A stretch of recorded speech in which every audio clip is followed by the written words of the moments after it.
Baik, selamat malam Romo dan teman-teman. Kami akan presentasikan hasil kerja kelompok kami yang dengan topik sentiment classification. Sebelumnya kami akan memperkenalkan diri dulu. Saya Yosep Andri Darmawan dengan NIM 2153141137. Dengan saya Kristo Purba dengan NIM 215314147.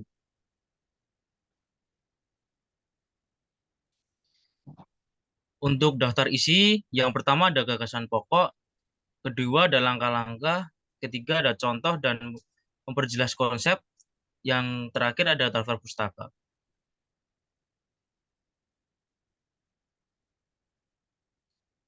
Yang pertama untuk gagasan konsep, sentimen classification adalah proses mengidentifikasi, mengklasifikasikan, dan menganalisis sentimen atau pendapat yang terkandung dalam teks. Tujuannya untuk menentukan apakah suatu teks memiliki sentimen positif, negatif, atau netral terhadap subjek tertentu. Dalam konsep klasifikasi sentimen, terdapat dua pendekatan utama, analisis polaritas dan analisis emosi.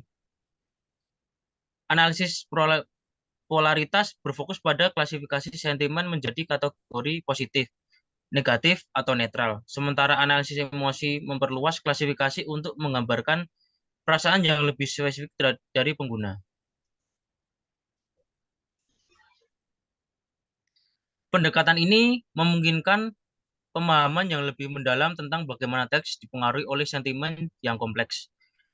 Dalam praktiknya, sentimen klasifikasi melibatkan pengguna algoritma dan teknik pemrosesan bahasa alami untuk mengekstraksi fitur-fitur penting dari teks, seperti kata-kata kunci, frasa, atau konteks kalimat. Selanjutnya, model klasifikasi seperti regresi logistik atau jaringan saraf digunakan untuk mengelompokkan teks ke dalam kategori sentimen yang sesuai. Selain itu, sentimen klasifikasi dapat diterapkan dalam berbagai konteks termasuk analisis ulasan produk, pemantauan media sosial, dan analisis sentimen politik. Dengan memahami sentimen yang terkandung dalam teks, organisasi dapat mengidentifikasi tren, mendapatkan wawasan pasar, dan membuat keputusan yang lebih baik berdasarkan umpan balik pengguna dan opini masyarakat. Oke, yang berikutnya yaitu langkah-langkah dalam menjalankan dalam pengerjaan atau menjalankan proses sentiment classification. Ada beberapa tahapan dan langkah-langkah yang harus diperhatikan dalam menjalankannya. Yaitu berikut langkah-langkahnya. Yang pertama ada preprocessing. Preprocessing data teks adalah tahap pertama dan penting dalam proses sentiment classification. Langkah-langkah preprocessing mencakup penghapusan tanda baca, normalisasi teks seperti mengubah huruf kapital menjadi huruf kecil, penghapusan kata-kata penghubung, dan tokenisasi atau pemisahan teks menjadi kata yang individu. Selain itu, preprocessing juga melibatkan langkah-langkah seperti menghapus kata-kata yang tidak relevan atau stop word, dan stemming atau laminization untuk mengubah kata-kata menjadi bentuk dasarnya. Yang kedua, ada fitur extraction. Setelah preprocessing, fitur relevan dari teks diekstraksi. Fitur-fitur ini dapat berupa kata-kata, frasa, atau fitur lain yang dianggap relevan untuk mengidentifikasi sentimen. Metode ekstraksi fitur yang umum digunakan termasuk back of word atau BOW, di mana setiap kata dalam teks dianggap sebagai fitur, dan term frequency, inverse document frequency atau TF-IDF, di mana nilai bobot diberikan kepada kata-kata berdasarkan seberapa sering kata tersebut muncul di dalam dokumen tersebut. Lalu yang ketiga ada model selection. Berbagai model pembelajaran mesin dapat digunakan untuk melakukan klasifikasi sentimen, seperti Naive Bayes, Support Vector Machine atau SVM, decision tree, dan model-model deep learning seperti convolutional neural network atau CNN atau recurrent neural network atau RNN. Pemilihan model tergantung pada kompleksitas data, volume data, serta preferensi performa dan interpretabilitas model. Lalu yang keempat ada training model. Setelah pemilihan model, data-data yang telah diproses dan fitur-fitur yang digunakan untuk melatih model klasifikasi. Model ini belajar pada pola-pola dalam data latih yang memungkinkan untuk mengklasifikasikan sentimen dengan akurasi yang baik. Proses pelatihan model melibatkan pembelajaran parameter. Model menggunakan algoritma pembelajaran mesin yang sesuai dengan model yang dipilih. Oke, yang berikutnya, yang kelima ada model evaluation. Setelah melatih model, langkah berikutnya adalah menggunakan data uji yang tidak terlihat sebelumnya. Evaluasi ini membantu untuk mengukur seberapa baik model dapat mengklasifikasikan sentimen dengan benar. Metrik evaluasi yang umum digunakan termasuk akurasi, presisi, rekal, F1 score, dan juga kurva Rockout. Yang terakhir, yang keenam ada hyperparameter tuning. Untuk meningkatkan performa model, penyetelan hyperparameter mungkin diperlukan. Ini melibatkan penyesuaian parameter-parameter model seperti learning rate, jumlah epos, atau kompleksitas model untuk mencapai kinerja yang optimal. Penyetelan ini biasanya dilakukan menggunakan teknik seperti cross validation.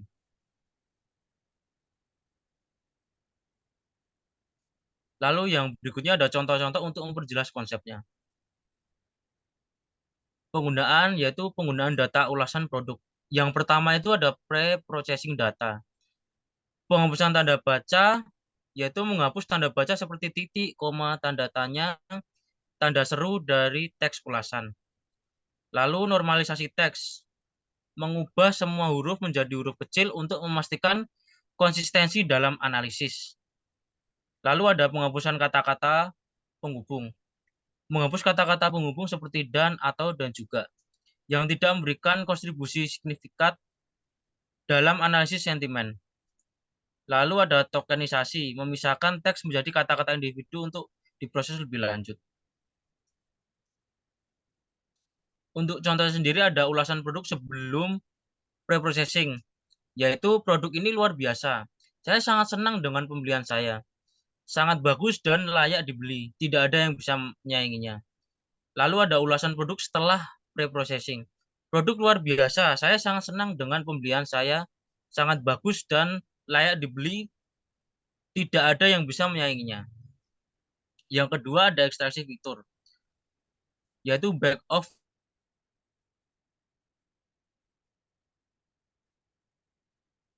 numerik dari teks dengan menghitung frekuensi kemunculan setiap kata dalam teks.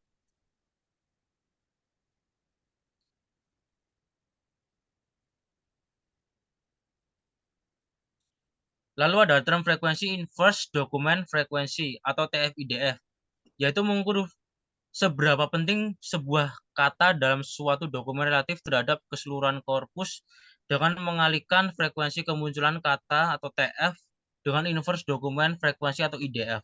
Contohnya, dari teks ulasan produk di atas setelah ekstraksi fitur menggunakan metode BOW atau TF-IDF, kita akan memiliki representasi numerik dari setiap kata yang ada dalam ulasan. Misalnya, kita memiliki korpus yang terdiri dari 100 dokumen dan kata produk muncul di 80 dokumen.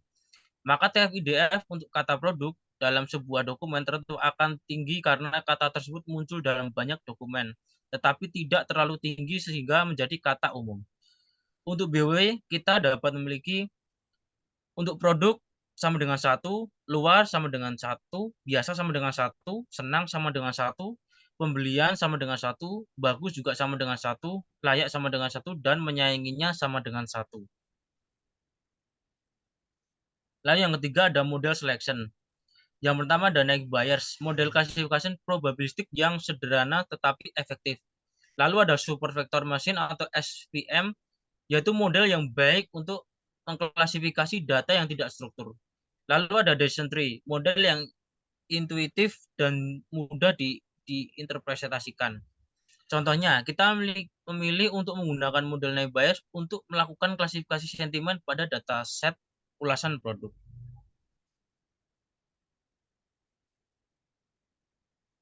Lalu yang keempat ada training model, yaitu melatih model naive Bayes menggunakan data latih yang telah diproses.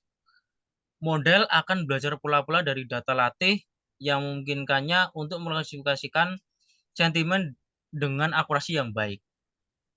Oke, yang berikutnya ada model evaluasi. Model evaluasi menggunakan kata uji yang tidak terlibat di sebelumnya. Matriks evaluasi seperti akurasi, presisi, recall, dan F1 score digunakan untuk mengukur kinerja model. Contohnya, setelah melatih model Bayes, kita menggunakan dataset uji yang terpisah untuk mengevaluasi performa model dan mendapatkan nilai akurasi sebesar 85%. Dari hasil perkiraan akurasi, maka kita akan menjelaskan langkah-langkah mendapatkan nilai akurasi. Akurasi adalah salah satu matriks evaluasi yang mengukur berapa tepat model dan pengklasifikasian datanya. Dengan rumus, akurasi sama dengan jumlah prediksi yang benar per jumlah total data dikali dengan 100%. Untuk contoh, kita menggunakan akurasi sebesar 85%. Kita akan menggunakan rumus ini untuk menghitung jumlah prediksi yang benar. Misalkan kita memiliki jumlah prediksi yang benar atau dengan rumus TP tambah dengan TN. Jumlah total data dikali dengan total data. Dari contoh yang telah diberikan, mari kita menghitung prediksi benar dengan akurasi 85%. Akurasi sama dengan 80%, kita akan mendapatkan jumlah prediksi benar dengan TP ditambah dengan TN dengan mengalihkan akurasi dengan jumlah total data. Lalu dibulatkan ke bilangan bulat terdekat karena jumlah prediksi harus berupa bilangan bulat, yaitu jumlah prediksi benar sama dengan akurasi dikali dengan jumlah total data. Maka 0,85 dikali dengan jumlah total data.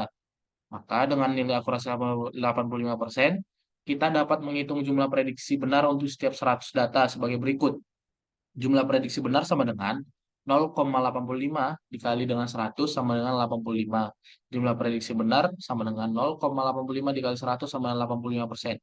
Maka kita memiliki 100 data yang dievaluasi, kita mendapatkan jumlah prediksi yang benar adalah 85%. Lalu yang keenam ada hyperparameter tuning. Jika performa model tidak memuaskan, kita dapat melakukan penyetelan hyperparameter seperti menyesuaikan parameter smoothing pada model Bayes. Contohnya, setelah melakukan penyetelan hyperparameter pada model Bayes, kita mendapatkan peningkatan akurasi menjadi 88%. Maka, dari hasil kesimpulan kelompok kami, dari data yang kami dan kasus yang kami lakukan untuk presentasi ini, sentiment classification memainkan peran penting dalam menganalisis sentimen dalam teks, memungkinkan kita untuk mengidentifikasi apakah sebuah teks memiliki sentimen positif, negatif, atau netral, dengan langkah-langkah seperti preprocessing, ekstraksi fitur, pemilihan model, dan evaluasi. Langkah-langkah seperti eh, dan dapat mengembangkan model yang akurasi dan akurat dalam mengklasifikasikan sentimen. Mulai penerapan sentiment classification, kita dapat memahami opini pengguna, mengidentifikasi tren pasar, dan membuat keputusan yang lebih tepat berdasarkan umpan balik dari teks yang dianalisis. Lalu, kami menggunakan daftar pustaka atau referensi, yaitu sesuai yang ada di tampilan ini. Baik, terima kasih atas kesempatannya. Sekian dari presentasi kami. Apabila ada kata dan ucapan yang salah, kami mengucapkan minta maaf dan sekian dan terima kasih.